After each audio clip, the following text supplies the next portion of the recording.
사랑하는 구독자 여러분, 구독, 좋아요는 사랑과 감동입니다.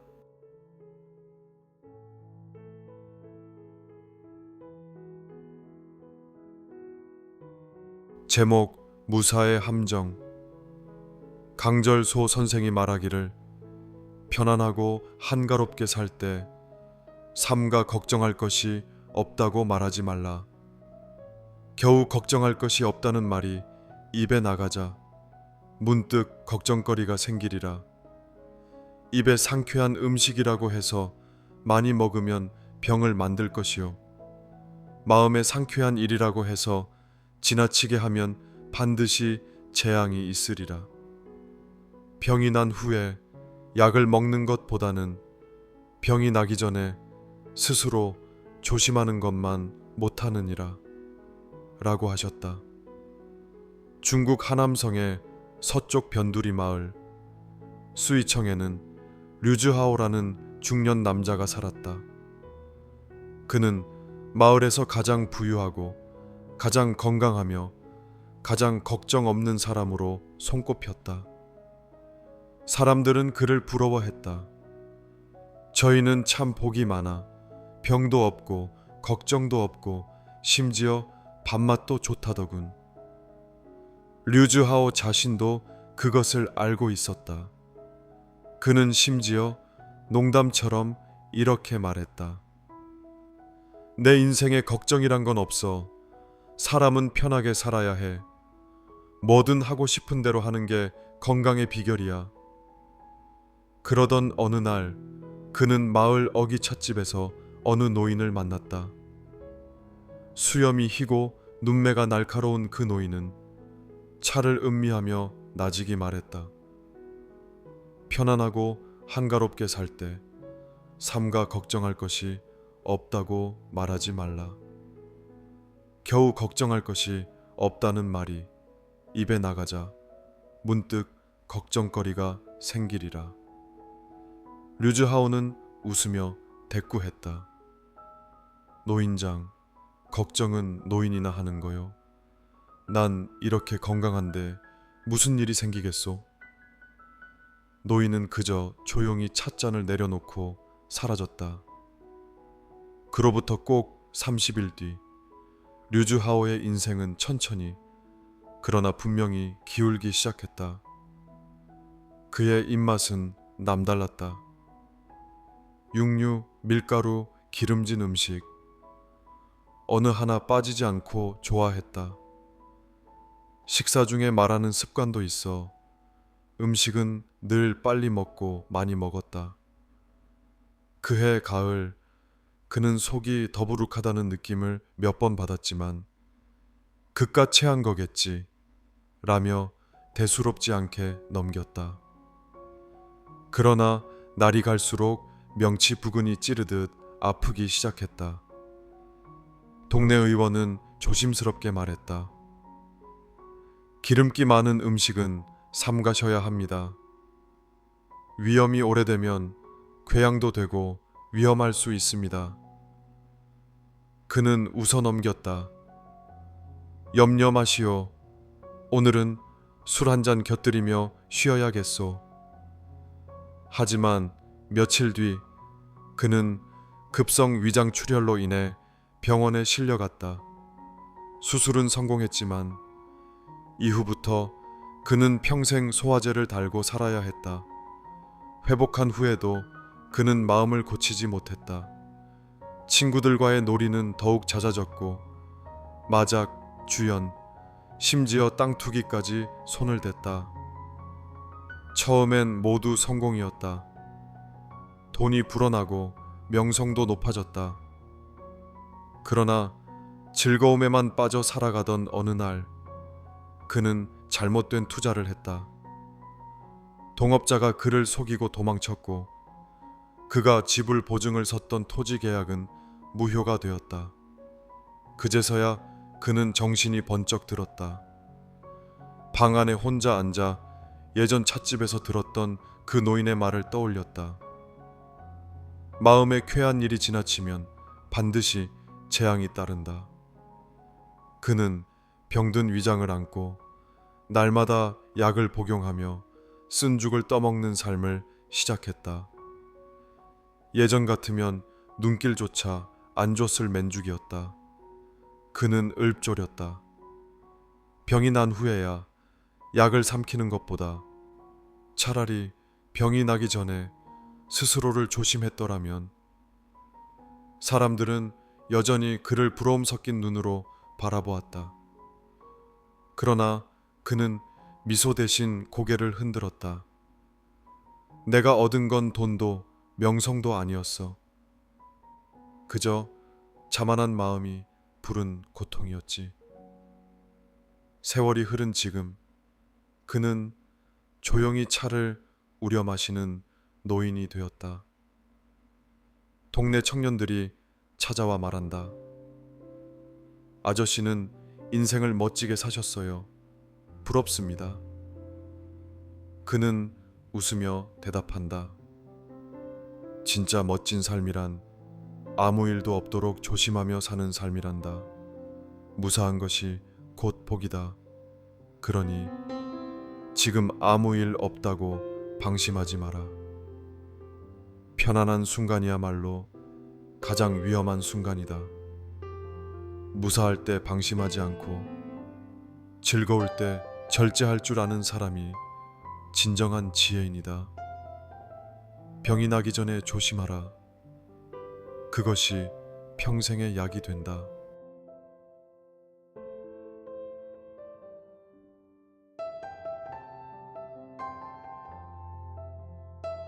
제목 기다림은 사랑을 닮았다.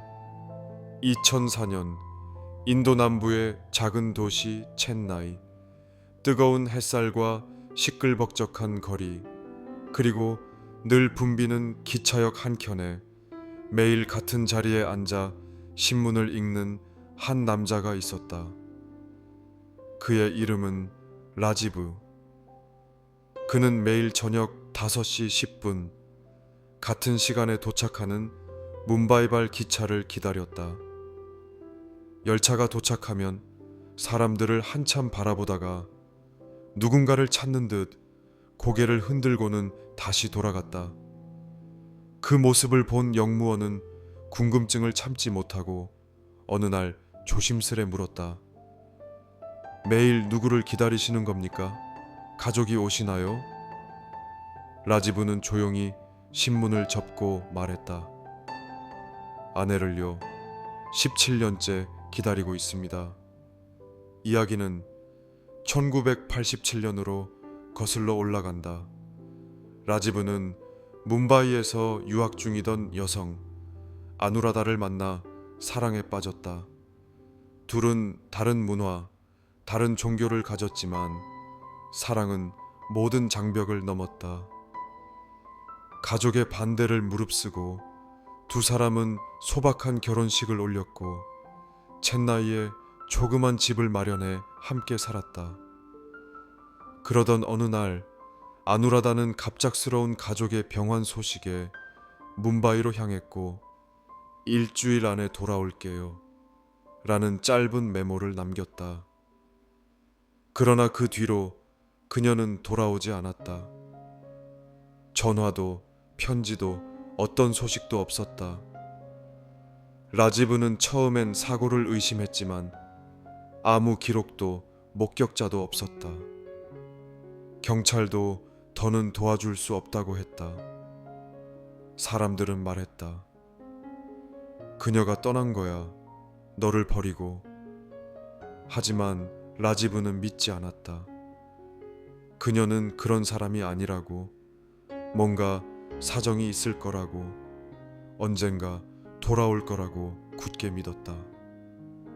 그는 매일 아누라다가 탔던 열차가 도착하는 시간에 역으로 나가 그녀를 기다렸다. 17년이 흘렀다. 그의 머리는 희끗희끗해졌고 영무원들은 바뀌었지만 그의 자리는 늘 같았다. 그리고 2004년 어느 날, 그날도 라지브는 평소처럼 신문을 들고 역에 앉아 있었다. 열차가 도착했고 사람들이 쏟아져 나왔다. 그때 한 여자가 주변을 두리번거리며 그를 향해 다가왔다. 흐릿한 주름과 수척한 얼굴, 하지만 눈빛은 예전 그대로였다. 라지브? 그녀였다. 아누라다. 그녀는 그날 이후 집으로 돌아오려다 강제로 가족에게 감금당했고 오랜 세월 동안 외부와 연락조차 할 수 없었다. 그녀는 결국 탈출하여 경찰의 도움을 받아 이제서야 다시 그의 품으로 돌아올 수 있었다고 말했다. 라지브는 말없이 그녀를 꼭 안았다. 주변의 사람들이 박수를 치고 울음을 터뜨리는 이도 있었다. 그는 오직 한마디만 했다. 당신은 돌아왔고 나는 기다렸소. 그걸로 충분해요. 사랑이란 때로는 세상 모두가 포기하라 해도 혼자서 믿고 기다리는 것이다. 기다림은 고통일 수도 있지만 진실한 사랑 앞에서는 그조차 희망이 된다. 라지브처럼 변하지 않는 마음은 결국 기적을 만들어낸다.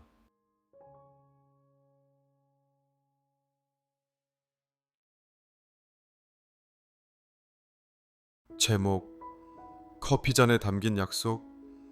한 잔의 커피는 잊혀지지 않는 마음을 품는다.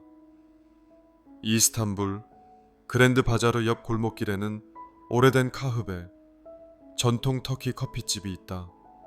낮은 천장, 벽을 따라 걸린 양탄자, 그리고 구리포트에서 천천히 끓어오르는 진한 커피향. 그곳에 들어선 순간 마치 시간이 몇십 년쯤 거꾸로 흐르는 기분이 들었다. 나는 가게 한켠 가장 오래돼 보이는 나무 의자에 앉았다. 커피를 주문하자 점원이 조용히 커피잔을 내려놓았다. 그리고는 작은 미소를 지으며 이렇게 말했다. 여기선 커피에 사연이 담겨 있답니다. 나는 웃으며 대꾸했다. 모든 커피가 그런 건 아니에요? 그 말에 그는 손으로 가게 구석을 가리켰다. 거기엔 작은 유리 진열장이 있었고 오래된 커피잔 하나가 전시되어 있었다. 유난히 다른 손잡이, 금이 간 유약, 그리고 옆에 붙은 작은 카드에는 이렇게 적혀 있었다. 아흐메트와 레일라의 약속 1974년 5월 3일. 그들의 이야기는 1970년대 초 바로 이 카페에서 시작되었다.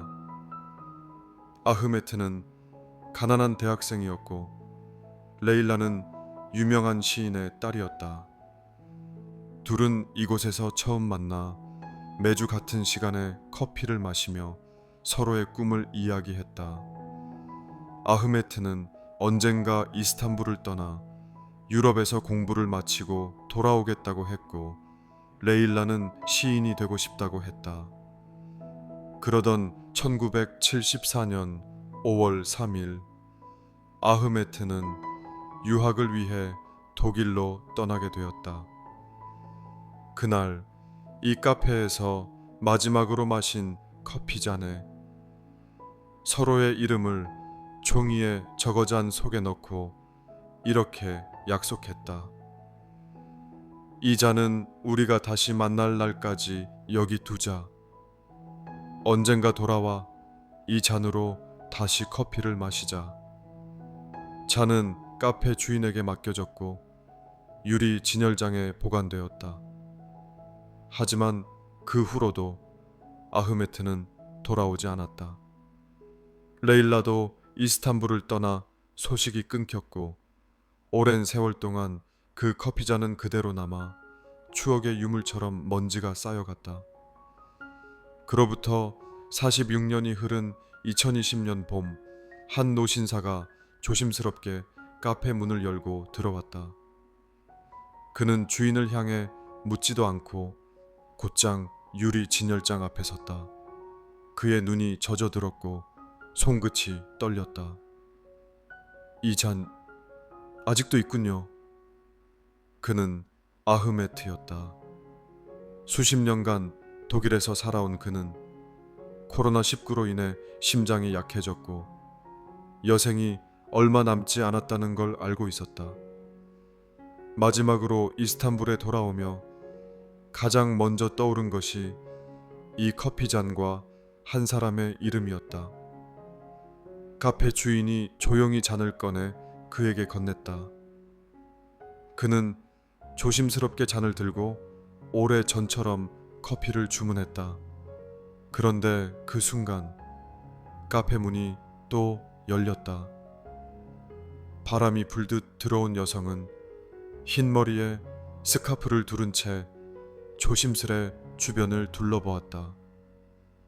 그리고 유리 진열장이 비어있는 것을 보자 눈이 커졌다. 그녀는 레일라였다. 두 사람은 아무 말도 하지 않았다. 아흐메트는 잔을 내려놓았고 레일라는 마주 앉았다. 서로의 손을 맞잡은 그 순간 이 카페의 세월마저 멈춘 듯 고요해졌다. 커피는 식어 있었지만 마음은 다시 따뜻하게 끓고 있었다. 이후 두 사람은 카페 옆 골목에 조용한 집을 얻어 함께 지냈고 그들은 매년 5월 3일이 되면 같은 잔에 커피를 내려 마셨다고 한다. 그리고 지금도 그 카페의 유리 진열장에는 그 잔이 다시 놓여 있다. 그 옆엔 새로운 문장이 새겨져 있다. 사랑은 때로 커피처럼 오래 식었다고 해도 다시 들면 더 깊어진다. 진심은 잊히지 않는다. 아무리 늦어도 그 마음이 머물렀던 곳엔 언젠가 다시 돌아오게 된다.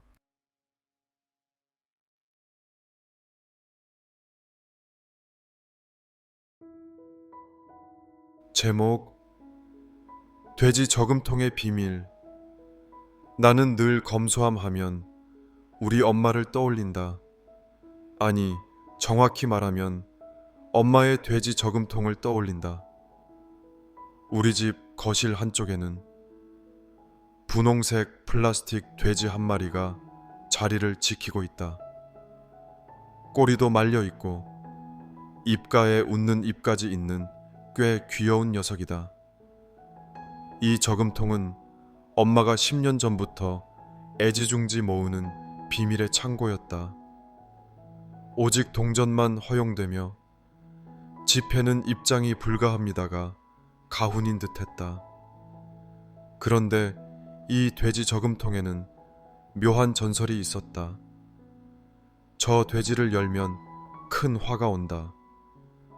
나는 어릴 적부터 그 말이 너무 궁금했다. 설마 진짜 저 안에 뭐가 들었길래 화가 오냐. 궁금함이 커질 때쯤 어느 날 밤 엄마의 방에서 이상한 소리가 들렸다. 쨍그랑. 나는 혹시 도둑이 들었나 싶어 슬리퍼를 들고 용감하게 문을 열었다. 그런데 그 안에는 엄마가 돼지 저금통의 배를 칼로 가르고 있는 장면이 펼쳐져 있었다. 엄마? 뭐 하시는 거예요? 돼지 배 가르고 있어? 엄마는 나를 보자마자 놀란 토끼 눈이 되어 소리쳤다.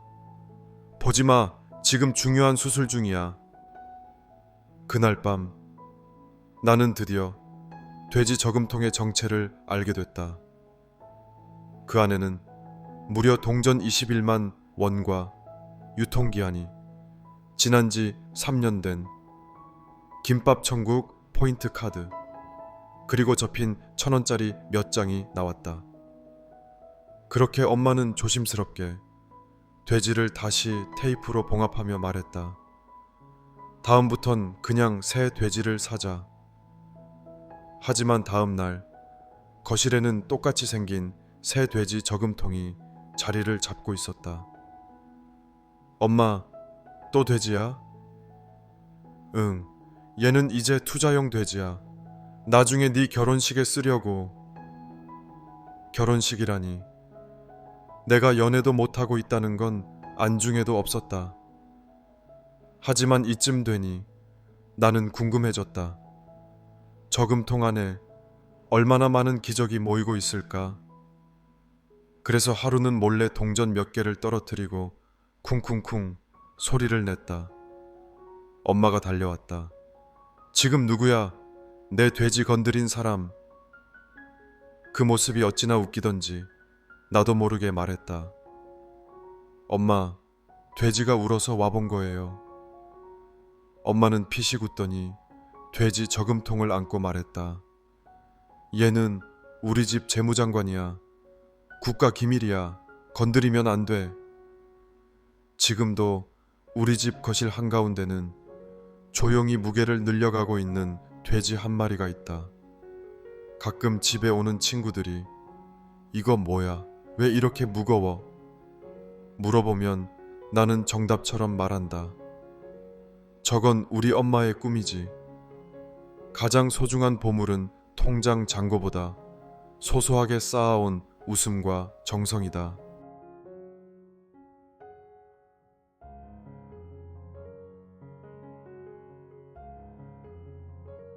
제목: 용기의 씨앗은 조용히 자란다. 진정한 용기는 큰 소리로 외치는 것이 아니라 조용히 흔들리며 나아가는 것이다. 그 용기가 의지를 낳고 의지가 포부를 만들며 결국 위인을 탄생시킨다. 용기는 위인을 만든다. 짧지만 강렬한 이 말은 아무리 많은 지식이나 능력이 있어도 용기 없이는 아무 일도 시작할 수 없다 라는 인생의 진리를 말해줍니다. 희망은 강한 용기입니다. 용기는 새로운 의지를 심어주고 그 의지는 포부를 만들며 포부는 사상으로 자라납니다. 그리고 그 사상은 생명의 불꽃이 되고 그 불꽃은 희망의 꿈이 되며 희망은 곧 행복으로 이어지는 삶의 에너지가 됩니다. 로마의 철학자 세네카는 말했습니다. 용기는 사람을 번영으로 이끈다. 미국의 사상가 에머슨도 덧붙였죠. 지식과 용기는 위대한 일을 성취한다. 이 두 가지가 인간을 영원한 존재로 만든다. 그렇습니다. 지식은 방향을 알려주고 용기는 그 길을 실제로 걷게 하는 힘입니다. 몇 년 전 한 텔레비전 다큐멘터리에서 만난 한 아버지의 이야기가 있습니다. 그는 30대 후반 갑작스런 사고로 하반신 마비 판정을 받았습니다. 두 아이의 아버지로서 가장으로서 절망이 얼마나 깊었는지는 말하지 않아도 짐작할 수 있습니다. 하지만 그는 포기하지 않았습니다. 나는 걷지 못해도 아이들이 나를 보고 일어설 수 있도록 해야 한다. 그 말은 자신을 향한 약속이자 용기의 뿌리였습니다. 그는 휠체어에 몸을 실은 채 매일 새벽 5시에 일어나 컴퓨터로 온라인 자격증 공부를 시작했고 입으로 물고 키보드를 쳐가며 결국 사회복지사 자격증을 따냈습니다. 그리고 몇 년 후 장애인들을 돕는 상담소를 열었고 같은 처지에 있는 사람들에게 희망과 실질적인 도움을 주는 작은 영웅이 되었습니다. 그의 성공은 돈이나 명예가 아닌 다시 살아볼 용기를 세상에 나누어 주는 데 있었습니다. 그는 말합니다. 나는 영웅이 아닙니다. 단지 두려움을 안고 한 걸음씩 나아갔을 뿐입니다. 그리고 어느 날 제가 딛고 선 자리가 누군가에게 희망의 땅이 되었다는 걸 알게 되었어요. 용기란 거창한 구호를 외치는 것이 아닙니다. 때로는 말없이 이불 속에서 눈물을 삼키고 다음 날 다시 일어나는 작은 행동 속에도 위대한 용기가 있습니다. 젊음은 그 자체로 미래를 품은 씨앗입니다. 그 씨앗에 믿음과 용기를 함께 심을 수 있다면 그 젊음은 언젠가 거목처럼 자라 세상의 시원한 그늘을 드리우게 될 것입니다. 인생은 용기를 필요로 합니다. 혼자의 싸움에서, 사랑 앞에서, 실패 후의 고요한 시간 속에서도 용기를 내는 사람만이 다시 피어오를 수 있습니다. 용기는 위인을 만든다. 그 말처럼 우리 안에 있는 조용한 용기의 씨앗을 정성껏 지켜내어 누군가에게도 나에게도 의미 있는 사람이 될 수 있기를 바랍니다.